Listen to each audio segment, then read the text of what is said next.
नमस्कार, बहुत स्वागत है आपका देश के उत्तर में। हूं आपके साथ कीर्तिमान से। बुलेटिन शुरुआत करते हैं। यूपी में योगी सरकार ने बड़ा फैसला लिया है। बड़े इंफ्रास्ट्रक्चर प्रोजेक्ट्स की क्वालिटी जांच कराएगी योगी सरकार। 100 करोड़ रुपए से ज्यादा के प्रोजेक्ट्स का थर्ड पार्टी ऑडिटिंग कराई जाएगी। सड़कों और पुलों की गुणवत्ता की भी जांच होगी। सीवर और जलापूर्ति परियोजनाओं की भी जांच दायरे में आएंगे। आईआईटी कानपुर, आईआईटी बीएचयू और आईआईटी रुड़की को जिम्मेदारी सौंपी गई है। सरकार ने निर्माण गुणवत्ता पर निगरानी बढ़ा दी है और ऐसे में योगी सरकार ने एक पहल कर दी है। सीवर और जलापूर्ति परियोजनाओं समेत तमाम परियोजनाओं की थर्ड पार्टी ऑडिटिंग कराई जाएगी। आईआईटी कानपुर, आईआईटी बीएचयू और आईआईटी रुड़की को यह जिम्मेदारी सौंपी गई है। यूपी में योगी सरकार ने क्वालिटी से बिना कॉम्प्रोमाइज किए हुए बड़े इंफ्रास्ट्रक्चर प्रोजेक्ट की जांच कराएगी। 100 करोड़ रुपए से ज्यादा के प्रोजेक्ट्स का थर्ड पार्टी ऑडिटिंग योगी सरकार कराने वाली है। सड़कों और पुलों की गुणवत्ता की जांच होगी। लगातार कई जगहों पर सवाल उठाए जा रहे थे कि सड़कें जो बन रही हैं वो टूटती जा रही हैं, उनमें इंफ्रास्ट्रक्चर की कमी है, उनमें ट्रांसपेरेंसी, उसमें क्वालिटी कॉम्प्रोमाइज़ हो रहा है। इसको लेकर के योगी सरकार अब अलर्ट मोड पर हो गई है और योगी सरकार की तरफ से अब अकाउंटेबिलिटी बढ़ाते हुए ये कहा जा रहा है कि थर्ड पार्टी ऑडिटिंग कराई जाएगी।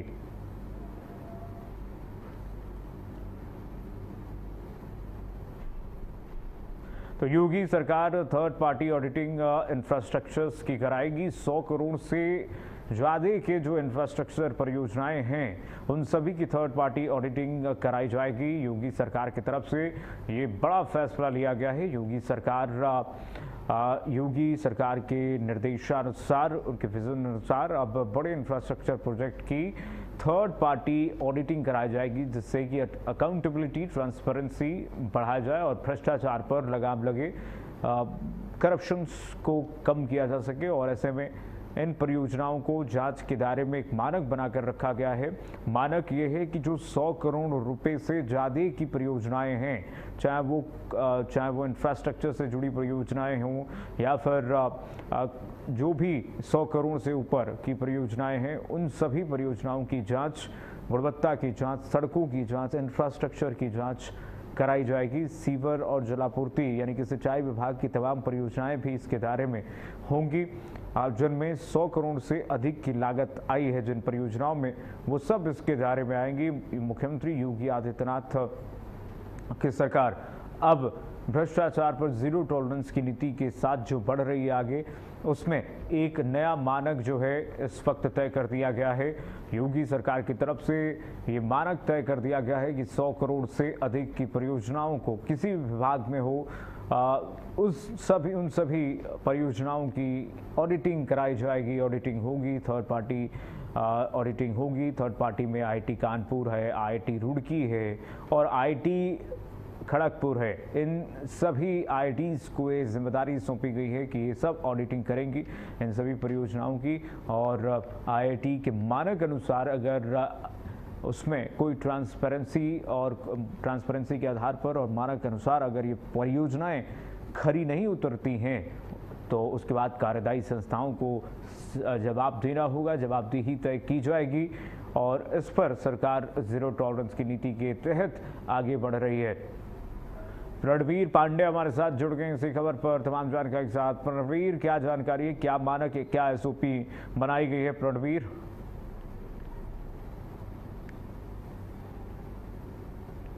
आप जिस तरीके से जो है लगातार जो है जीरो टॉलरेंस की बात सरकार कर रही थी, उसको लेकर के कहीं ना कहीं एक फैसला किया गया है और उस फैसले में साफ तौर पर निर्देश दिया गया है कि जो भी 100 करोड़ से अधिक की जो परियोजनाएं हैं उनकी कहीं ना कहीं जांच कराई जाएगी और ये जांच जो है थर्ड पार्टी जांच होगी। इसमें कहीं ना कहीं जो सड़क है, पुल है, सीवर है, जलापूर्ति है, इन सबकी जो है जांच होगी। और साफ तौर पर जो आईआईटी कानपुर है, आईआईटी बीएचयू है, वाराणसी है और आईआईटी रुड़की है, क्योंकि अक्सर आपने देखा है अभी हाल ही में जो कानपुर एक्सप्रेस वे बना उसमें आपने देखा कि कई जगह जो है सड़कें जगह जगह सड़कें धंस गई और एक लंबा जो लखनऊ से कानपुर की जो लगातार गुणवत्ता की बात की जा रही थी, लगातार उसको लेकर के सरकार प्रचार प्रसार का काम कर रही थी, लेकिन जिस तरीके से सड़कें धंसी उस पर कहीं ना कहीं विपक्ष हमलावर हो गए और लगातार सरकार को घेरने का काम करना शुरू कर दिया। यानी कि क्वालिटी को लेकर के जिस तरीके से सरकार का दावा था कि किसी भी प्रकार से अनियमितता नहीं होगी, गुणवत्तापूर्ण कार्य होगा और उस कार्य की जिम्मेदारी तय की जाएगी। यानी अब जिम्मेदारी से बचते रहने के लिए तमाम जो ऐसे अधिकारी हैं, जो ठेकेदार हैं, वो एक दूसरे पर डिपेंड कर देते हैं, यानी कि वो कार्रवाई शिथिल हो जाती है, किसी की जिम्मेदारी तय नहीं हो पाती है, जिसके कारण एक कार्रवाई जो होनी चाहिए, जो एक मिसाल पैदा करेगी। योगी सरकार ने जिस तरीके से भूमाफियाओं पर कार्रवाई किया है, जिस तरीके से जो कानून व्यवस्था की धज्जियां उड़ा है उनके पर कार्रवाई किया गया, उसी को लेकर के अब कहीं ना कहीं साफ तौर पर निर्देश दिया गया है कि 100 करोड़ के ऊपर की जितनी भी परियोजनाएं हैं उसकी IIT रुड़की, IIT BHU और काफी ये सब उसकी जांच करेंगे और जांच के बाद कहीं ना कहीं जो कार्रवाई होगी वो तय की जाएगी, क्योंकि उसमें साफ तौर पर है सड़कें हाईवे एक्सप्रेस वे, इतना लंबा एक्सप्रेस वे जो लखनऊ से कानपुर तक का बना 90 किलोमीटर की दूरी रही और वो लगातार धंसने के बाद लगातार जो सोशल मीडिया पे उसकी कहीं ना कहीं वीडियो वायरल हुआ, इस बात को उसको लेकर के सरकार कहीं ना कहीं घिरी और विपक्ष उस पर लगातार हमलावर हो गए। यहाँ तक कि जब उसकी कवरेज के लिए गए तो पत्रकारों के साथ भी ठेकेदारों ने अभद्रता किया, कवरेज करने पर भी रोका।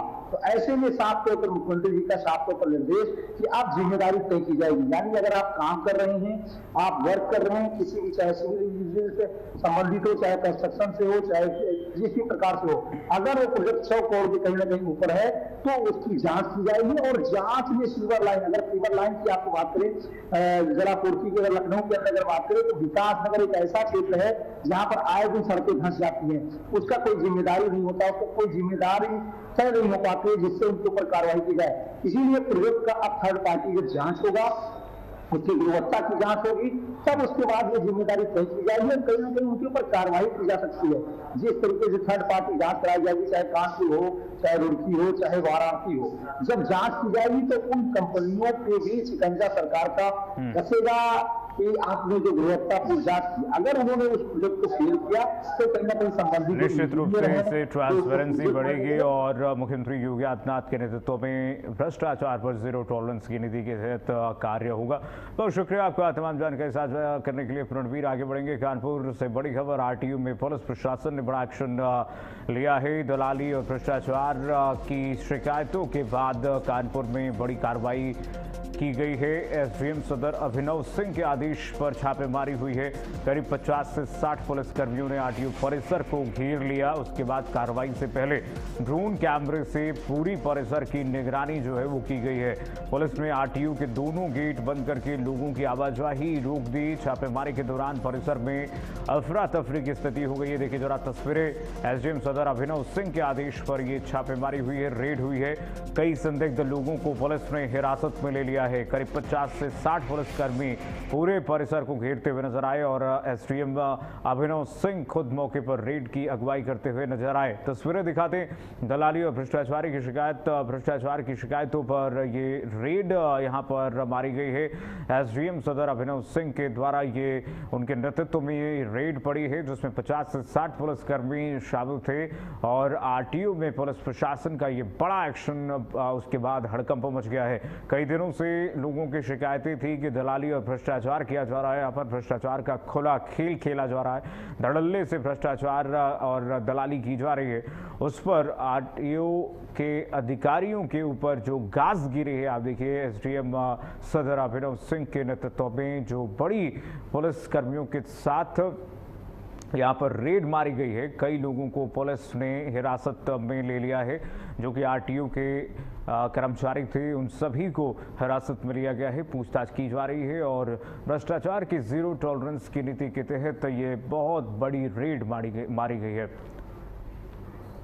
इब्रे हसन हमारे साथ फोन लाइन पर हमारे सहयोगी जुड़ रहे हैं इसी खबर पर। इब्रे, क्या जानकारी है? जी देखिए, मैं आपको बता दूं कि जिस तरीके से अगर हम आरटीओ की बात करते हैं तो आरटीओ की लगातार जो है शिकायतें मिल रही थी और शायद इन लोगों को ये नहीं पता था कि सूबे में योगी आदित्यनाथ की सरकार है जो जीरो टॉलरेंस की सरकार है, जहां पर भ्रष्टाचार बिल्कुल भी बर्दाश्त नहीं किया जाएगा। साफ तौर से कहना है सूबे के मुखिया का। उसके बावजूद भी इस तरीके की शिकायतें प्राप्त हो रही थी, तो उसको देखते हुए कानपुर में आरटीओ में जो है पुलिस ने और जिला प्रशासन ने दोनों की टीमों ने मिलकर यहाँ पर छापेमारी करी और छापेमारी के दौरान जो है यहाँ पर कई लोग जो है उनको मिले जो संदिग्ध लोग थे। और हम आपको बता दें कि यहाँ पर इतना फोर्स आया था कि आरटीओ के अंदर तो लोग देख के जो थे वैसे ही हैरान हो गए कि इतना सारा फोर्स जो आया, कम से कम 60-70 पुलिस वाले यहाँ पर मौजूद होंगे। तो ये पूरा पुलिस प्रशासन था जिससे किसी को कोई मौका नहीं मिला और पुलिस ने जो है यहाँ पर कई संदिग्धों को जो है वो हिरासत में लिया है और लेके पुलिस जो है पूछताछ कर रही है। वहीं अगर बात की जाए, इस पर कोई बयान तो नहीं है, लेकिन अगर बात की जाए सूत्रों द्वारा तो उनका कहना है कि इसमें कई आरटीओ के कर्मचारी भी शामिल हो सकते हैं जिनकी भी जाँच भी की जा रही है। जी मिल रही थी प्रशासन को, क्या शिकायतें मिल रही थी, ये दलाली की जा रही है, कौन दलाली कर रहा था, पूरा एसओपी क्या था दलाली का? जी देखिए, मैं आपको बता दूं कि वहां पर दलाली करने के लिए कई एक ऐसे जो लोग हैं आरटीओ के बाहर के लोग जो कर्मचारी नहीं हैं वहां पर लोग रहते हैं, लेकिन उनकी साठगांठ रहती है और कोई भी वहां पर जाता है डीजल बनवाने, तो ट्रांसफर करवाने, कुछ भी काम कराने जाता है तो वही दलाल जो है आपको ले जाएंगे और आगे से आगे जाके आपका पहले काम करा देंगे। तो उन्हीं दलालों की जो यहाँ पर शिकायतें थी और वहाँ पे एक दलाल नहीं सैकड़ों इस तरीके के दलाल हैं। बहरहाल पुलिस की आज की कार्रवाई से, जिला प्रशासन की कार्रवाई से जो है इस पर लगाम लगने की उम्मीद जताई जा रही है, क्योंकि कई लोग अभी हिरासत में हैं और आरटीओ के लोगों की भी जांच की जा रही है। जी भ्रष्टाचार के ऊपर जीरो टॉलरेंस की नीति जो मुख्यमंत्री योगी आदित्यनाथ का विजन है, निर्देश है कि यूपी में भ्रष्टाचार और माफियागिरी नहीं चलेगी, दलाली नहीं चलेगी, वो एक प्रत्यक्ष उदाहरण है।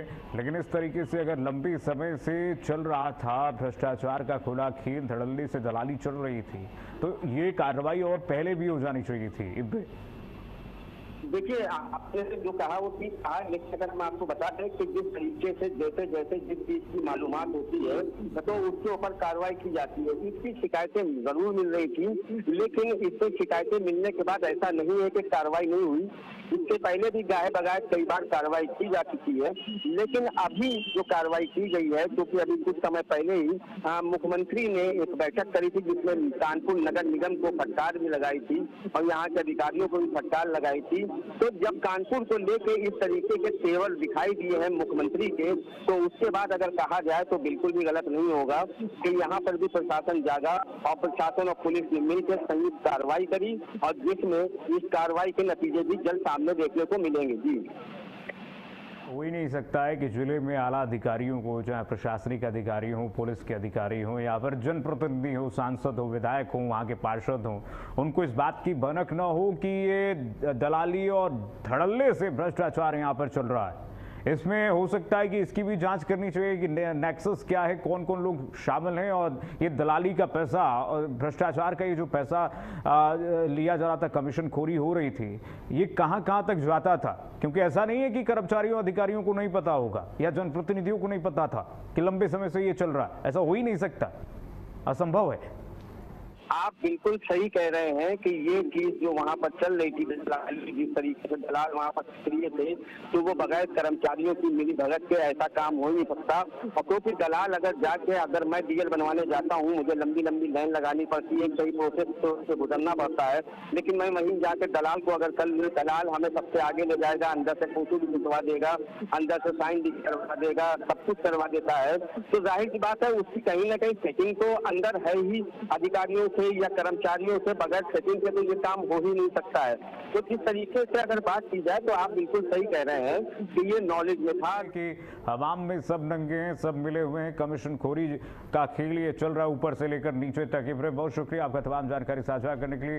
ये देखिए जरा किस तरह से दलाली और भ्रष्टाचार का ये खुला खेल चल रहा था कानपुर में।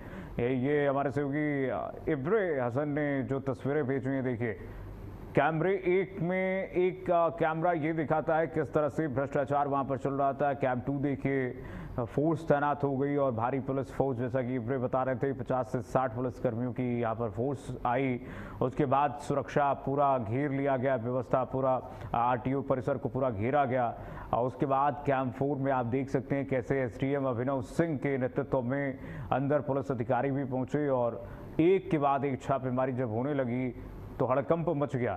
जो आरटीओ कर्मचारी थे वो आश्चर्य थे, हड़कंप मच गया और जवाब नहीं दे पा रहे थे। आप सोचिए, अकाउंटेबिलिटी जब तय हो रही थी, जवाबदेही जब तय की जा रही थी, तो ये दलाली का खेल, भ्रष्टाचार का खुला खेल एक्सपोज हुआ है। ये देखिए जरा तस्वीर, पूरे परिसर को पहले घेरा गया वहां पर और उसके बाद ये रेड मारी गई है। आइए लखनऊ से बड़ी खबर इस बीच आ गई है। बीजेपी एमएलसी सुभाष यदुवंश को बड़ी जिम्मेदारी सौंप दी गई है। विधान परिषद में समिति के सभापति बने हैं सुभाष यदुवंश। विनियमन समीक्षा समिति की जिम्मेदारी भी मिली है। सुभाष यदुवंश बीजेपी में महामंत्री रह चुके हैं, युवा मोर्चा के अध्यक्ष की जिम्मेदारी संभाल चुके हैं और एक युवा चेहरा है भारतीय जनता पार्टी का। उत्तर प्रदेश में इन्हें जिम्मेदारी सौंपी गई है। विधान परिषद में विनियमन समीक्षा समिति की जिम्मेदारी सौंपी गई है। भारतीय जनता पार्टी की तरफ से एमएलसी सुभाष यदुवंश को ये जिम्मेदारी विधान परिषद की तरफ से जो सूची जारी की गई है उसमें बताया गया है। युवा मोर्चा के अध्यक्ष और लंबे समय से इन्होंने उत्तर प्रदेश की राजनीति में भारतीय जनता पार्टी को मजबूत किया है।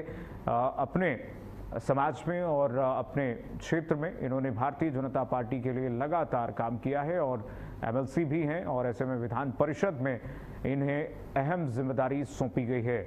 विनियमन समीक्षा समिति की जिम्मेदारी सौंपी गई है सुभाष यदुवंश को। बढ़ेंगे आगे। उत्तर प्रदेश में 2027 विधानसभा चुनाव को लेकर के तैयारियां तेज हो गई हैं। मुख्य चुनाव आयुक्त ज्ञानेश कुमार 2 दिवसीय यूपी के दौरे पर हैं, लखनऊ पहुंचे हैं। दौरे के दौरान सीईसी चुनावी तैयारियों, मतदाता सूची और मतदान व्यवस्था को लेकर के अधिकारियों के साथ अहम बैठक करेंगे। सीईसी 20 जिलों के अधिकारियों और बूथ लेवल अधिकारियों यानी बीएलओ के साथ भी बैठक करेंगे। इस दौरान मतदाताओं को मतदान से जुड़ी जानकारी देने और चुनावी प्रक्रिया को बेहतर बनाने पर जोर रहेगा। ज्ञानेश कुमार ने कहा कि वो यूपी के वोटर को संदेश देने आए हैं और काफी समय बाद अपनी कर्मभूमि पर लौटे हैं। सीईसी के दौरे को 2027 विधानसभा चुनाव की तैयारियों से लिहाज से अहम माना जा रहा है कि अभी से चुनाव आयोग जो है अलर्ट मोड पर है और इस बार चुनाव जो दिलचस्प होने वाला है उसकी तैयारियां चुनाव आयोग की तरफ से पूर्ण करने की ओर लगातार चुनाव आयोग दिख रहा है। सीसी उसी के मद्देनजर अधिकारियों को निर्देशित करने आए थे। लखनऊ मेरी तपोभूमि रही है, यहाँ पर मेरी शिक्षा भी हुई और यहाँ से हम फिर उनकी शिक्षा बहुत दिनों के बाद लखनऊ में अपनी कर्मभूमि पर आकर उत्तर प्रदेश के मतदाताओं के लिए संदेश देने के लिए आए। खास तौर से हमारे बूथ लेवल ऑफिसर्स जो कि लोकतंत्र की आधारशिला होते हैं, उनको कुछ बात समझा दें और उत्तर प्रदेश की जितनी यूनिवर्सिटीज हैं और जितने स्कूल्स हैं वहाँ पर चुनाव प्रक्रिया की पारदर्शिता और पूरी प्रक्रिया को समझाने के लिए भी यहाँ पर कार्यक्रम होंगे। इन्हीं छोटे शब्दों के साथ सारे मतदाताओं के एक बार फिर नमस्कार, जय भारत। आइए बढ़ेंगे आगे। अब खबर उत्तर प्रदेश के गोरखपुर से है। गोरखपुर के कोतवाली थाना क्षेत्र के बैंक रोड स्थित जुबली इंटर कॉलेज में छात्रों के 2 गुटों के बीच जमकर मारपीट का मामला सामने आया है। विवाद के दौरान चाकू से हमला किए जाने की भी सूचना है। घटना में कई छात्रों के घायल होने की खबर है। घायलों को उपचार के लिए गोरखपुर जिला अस्पताल ले जाया गया, जहां उनका इलाज चल रहा है। घटना के बाद कॉलेज परिसर और आसपास के इलाके में अफरा तफरी की स्थिति हो गई। सूचना मिलने के बाद पुलिस मौके पर पहुंची और मामले की जानकारी जुटाने में लगी है। पुलिस मारपीट और चाकूबाजी की वजह के साथ ही घटना में घायल छात्रों की संख्या का पता लगाने में जुटी हुई है।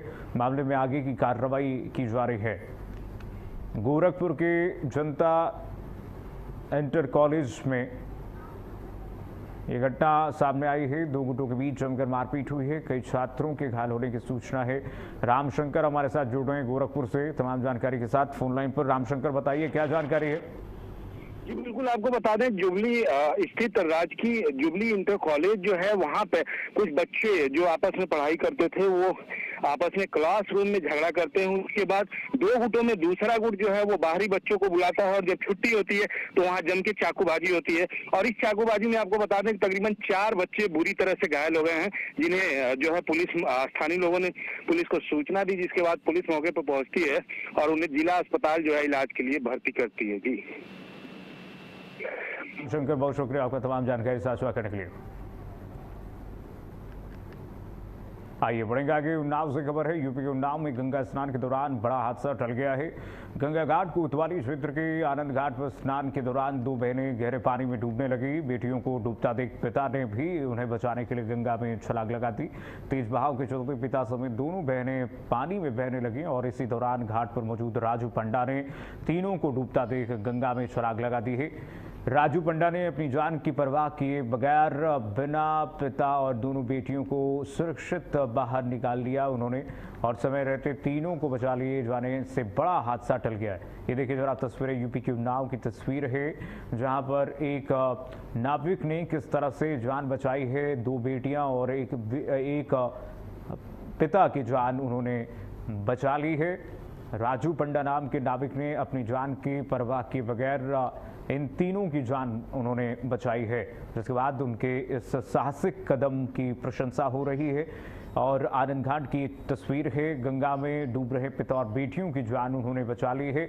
यूपी के उन्नाव की तस्वीर आप तक पहुंचा रहे हैं। घाट पर मौजूद व्यक्ति ने, जिनका नाम राजू पंडा है, उन्होंने इन तीनों की जान बचा ली है। आनंद घाट पर ये बड़ा हादसा टल गया है। यूपी के उन्नाव के आनंद घाट पर 2 बेटियां और एक पिता की जान यानी कि 3 लोगों की जान राजू पंडा ने बचाई है। उनकी तारीफ हो रही है जगह जगह। ये तस्वीरें दिखा रहे हैं हम आपको।